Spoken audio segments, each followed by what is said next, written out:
ଜାଣିଥିବେ ସର୍ଦ୍ଦାର ପଟେଲଙ୍କର 150 ଜନ୍ମ ଜୟନ୍ତୀ ଏ ବର୍ଷ ପାଳିତ ହେବ। ତା ଅନୁସାରେ 31 ଅକ୍ଟୋବରରୁ 25 ନଭେମ୍ବର ପର୍ଯ୍ୟନ୍ତ ସବୁ ଜିଲ୍ଲାରେ ପଦଯାତ୍ରା ଆୟୋଜିତ ହେବ। ତା ଅନୁସାରେ ରାୟଗଡ଼ା ଜିଲ୍ଲାରେ 2 ଜାଗାରେ ପଦଯାତ୍ରା ଆୟୋଜିତ କରିବାର ପ୍ଲାନ୍ ଅଛି। 8 ନଭେମ୍ବରକୁ ରାୟଗଡ଼ା ଟାଉନରେ ଆଉ 15 ନଭେମ୍ବରକୁ ଗୁଣପୁର ଟାଉନରେ ପଦଯାତ୍ରା ହେବ। ଏଇଟା ପାଖାପାଖି 7-8 କିଲୋମିଟର ପଦଯାତ୍ରା ହେବ। ତାର ରୁଟ୍ ଚାର୍ଟ ବି ଆମେ ଆପଣଙ୍କୁ ଦେଇଦେବୁ।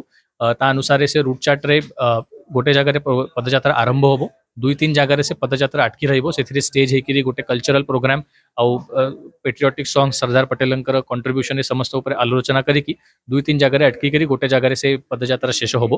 पदयात्रा अंतरे सैनिटेशन टीम भी रहिबो, गोटे एम्बुलेंस भी रहिबो।